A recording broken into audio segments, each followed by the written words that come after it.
So that, I would say that was the number one. And the number two was, it was at the same age as when I was 4 years old. So I'm in my apartment complex, and I used to love Disney so much. And then I remember a grown man said, "Hey, you want to go to Disneyland?" I didn't know who he was. So I'm this four, I don't even know how I got out of the house. And I see a stranger, and he said, "You want to go to Disneyland?" I'm like, "Yeah, I want to go to, I don't know any better, I'm four." He says, "Well, if you get into there," which was the community dryer. It was like washer and dryer. "If you get into there, you'll go to Disneyland." And I remember saying, "This doesn't make sense to me." And that same like little voice says, "Don't get in there, don't get in there, don't get in there." And I didn't know how to listen to it back then. And so he picks up a 4-year-old child, puts him inside of the dryer, closes it. When that thing closed, I knew in that very moment, I said, I made a mistake, but I couldn't get out. You can't push it out from the inside. So I had burns and boils and everything all over. I can feel it as I was going around in the dryer. Some lady ran out of her house with half naked and saved my life. In that moment right there started me learning the power. I didn't know then what I know now, but it taught me how an impact can create a ripple effect, and those stories will actually change your life. I learned how not to trust. I didn't trust adults. I didn't like anything to do with Disney. I was always afraid to take risks and everything, but I didn't learn until 5 years ago how that same 4-year-old story was actually running my entire adult life. So there was a whole load of stuff that happened in between there. Before I ask you about that, your mother's name and your father's name. So my mama's name is Sharian. Sharian. Yeah, Sharian Jones, and my dad's name is Tony. His name is Anthony, but they call him Tony Jones. He was murdered when I was 12 years old. So the space in between these two very traumatic experiences is an understatement. Yeah.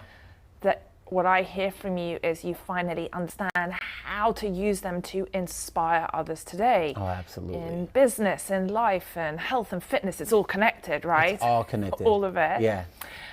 And by the way, I do love how your beloved feeds you the protein balls. The protein balls instead of yeah, instead Blair, of I love her. Classic, beautiful. Yeah.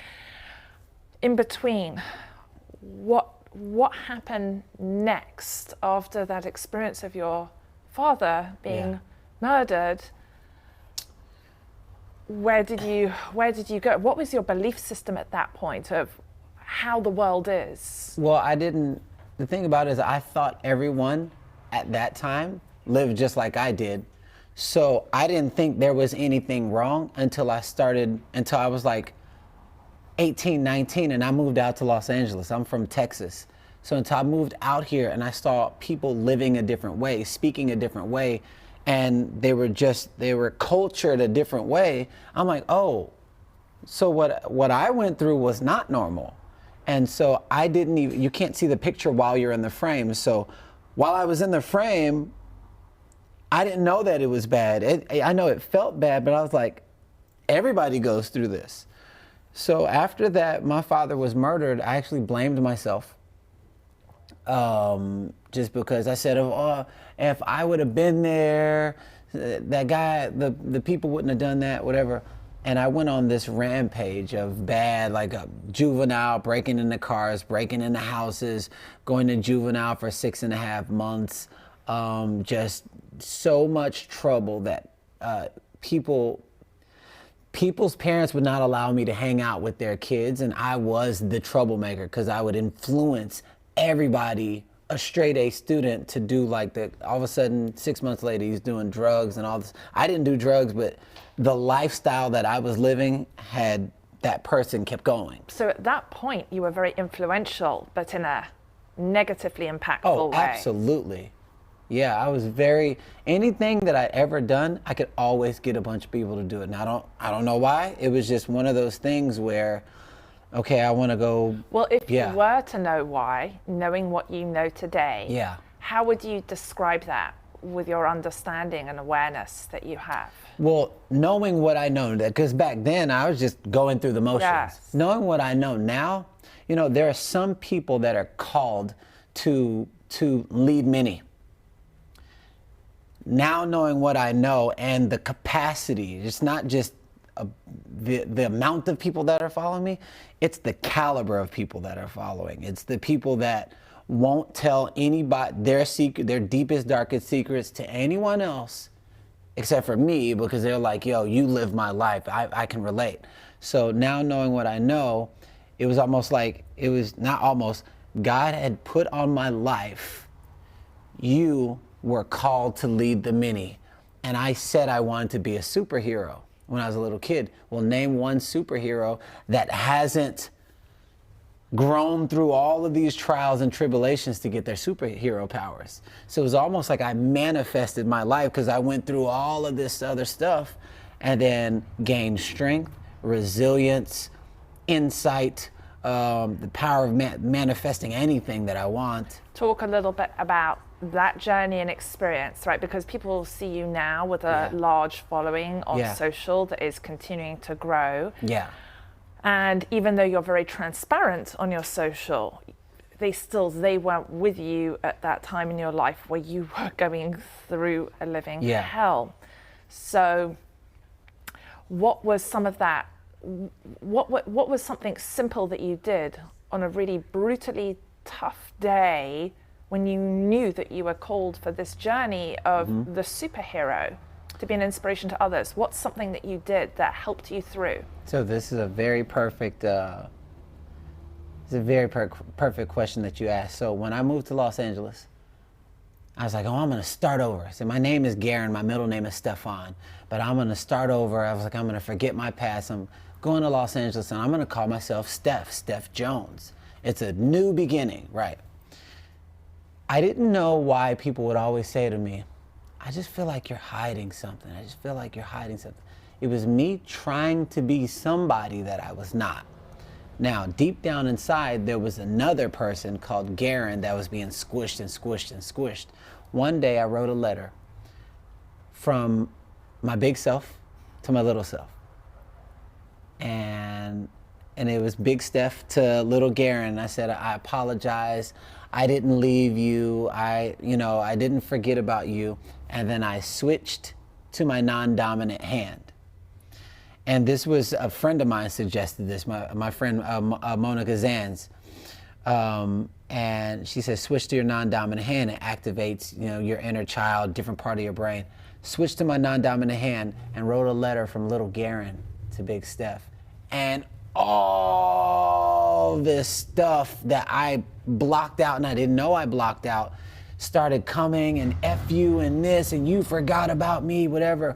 Right after that, I felt like there was so much space that was created. I went on all of my social media handles and everyone thought they knew me. It's because they were knowing the perspective that I wanted them to see, but they didn't know the real me.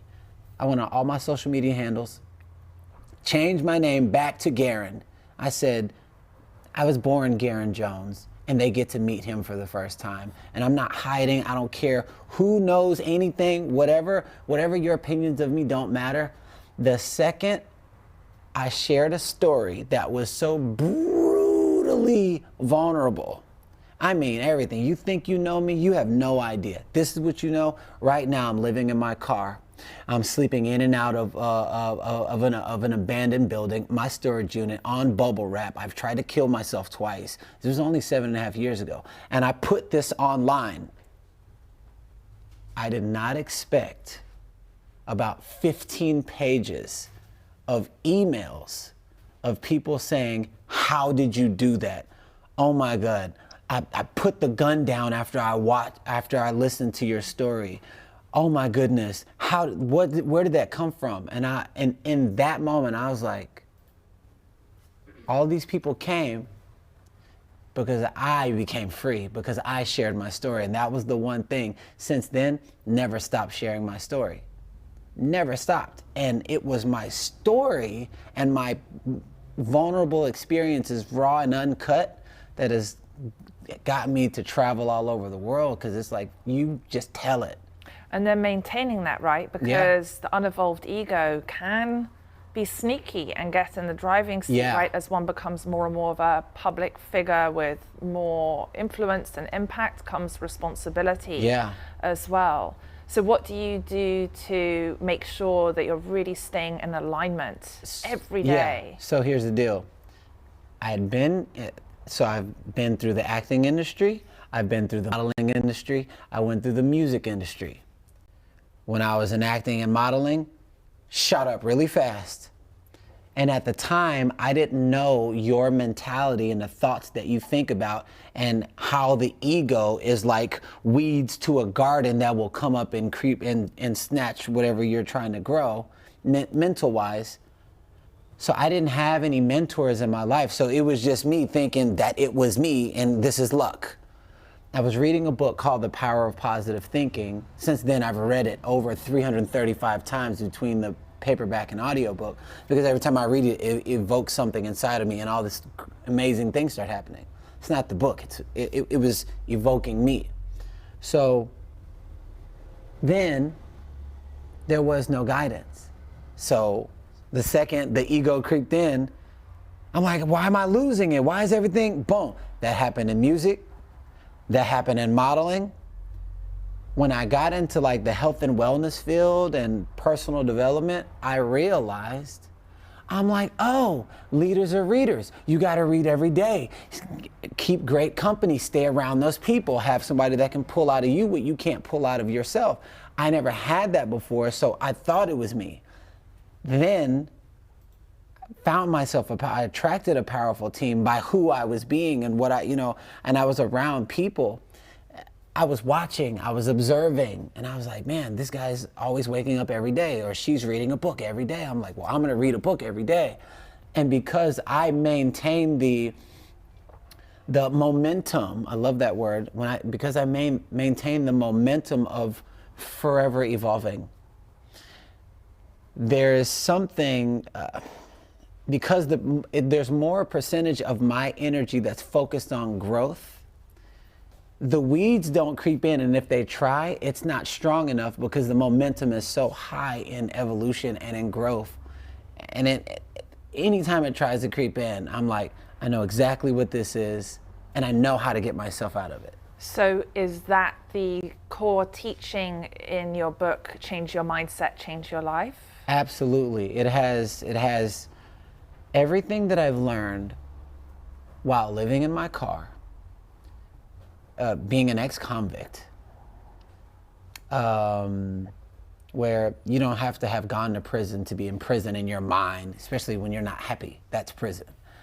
And so everything I've learned while going from that dark of time, growing through the process, and all the lessons that I've personally experienced, and the people that I've been around that have shared wealth of knowledge, gurus, master, all kind of people. And I've traveled, last 3 years to over 63 different countries. So I've been around many of people.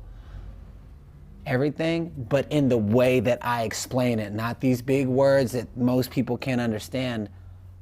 I say it a certain way, and people are like, wow, it just sounds so clear. It makes sense. I want to apply it.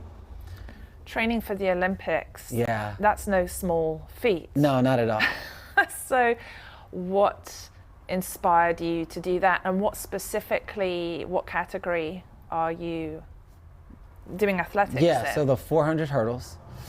So I ran track, and I was one of the top kids in the nation when I was in high school, and I gave up on that dream. At that time, I had pride, ego, I skipped practice, I never listened to coach, and I never thought that a willing student was an important thing. So I just relied off talent. So imagine 7.5 years ago where I was. I've changed who I was, and life has been responding to me, but my relationship with my family, my core family, my outside family, my relationship to business, money, soulmate, and all these fun and adventure, spiritual context. Every area in my life has drastically transformed. And I said, I wonder, and I was watching a race one day and I still had the itch. And I was like, yeah, but I'm 39. And I said, you know what? Age doesn't make you old. When you let life beat you down and you're doing a bunch of stuff that you don't love, you don't believe in yourself, you're in a relationship you don't want to be, your soul can't take that. That's what makes your spirit sag. I even heard that from Conor McGregor. And I was like, well, I'm doing everything that I love. And if I could come from this life completely transformed, and it had everything to do with my faith, my mentality, and taking more risks, my attitude towards it, what if I put the same attitude towards my childhood dream? And that's exactly what I've done, and I'm almost as fast as I was when I was 18 years old. So it's never too late. No, it's not. My last question to you, what do you want to be remembered for? I want to be remembered for, that's a really good question. I want to be remembered for the human that decided to use all of his gifts and live life in such a way that people could see what freedom truly looked like, not because you say freedom, but because you're being freedom, and that it evokes that same thing inside of them so they can use what's already inside to produce extraordinary results in their lives. Thank you, Garin. Absolutely, and thank you for the opportunity. Today, my guest was Garin Jones, transformation coach, author of Change Your Mindset, Change Your Life, and professional athlete. I'm Joanna Garzilli. You're watching Life Stories. You can binge watch all the episodes at lifestoriestelevision.com and on the EverTalk app at Apple TV and Roku. Thanks for watching. Tune in next time. Amazing. Oh my gosh. My heart is like crying. Tears of joy. Tears of joy. Thank you. I really appreciate that. All right, let's take a Beautiful. couple pictures together. Amazing. Let's do it. Here, we'll do pictures here. All right.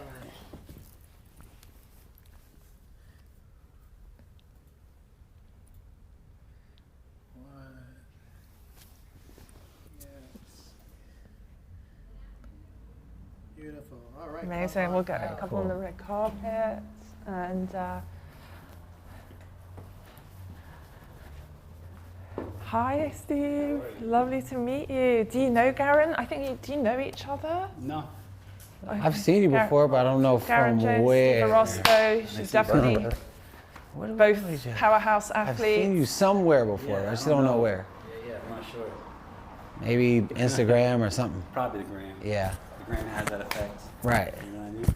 All right, come on in. We'll take the picture. Here, we'll do a picture. And Was then it Goran? Garin. Garen. Garr. Should I take this off? No, we take we'll just do quick pictures Oh, on okay, here. yeah, Oh, yeah. Oh, it's on mic. Garra. Thank you. You should definitely connect with each other. You both know Brittany Milichuk. Yes. That's your common connection. You both know Brittany. Yeah, Yes. she's Super connected. She's all the time. All right. Yes. Beautiful. All right. amazing, airdrop isn't to it? you. Oh yes, Good we'll job. get them airdrop. You'll get See a airdrops. couple up there. Oh yeah, look. I love that. I love it. I'm going to send you, I'm going to airdrop you these pictures. Those are the pictures we took behind the scenes. Okay, perfect. You can take a picture of the picture of the picture. Oh, yeah. It's like, No, it's cool. Where's your phone at? I'm going to send you an airdrop. oh yeah, of course, the bathroom's in the back there. Like goes straight through to the back and the lights inside. It's Zandy's. Yes, welcome to the studio.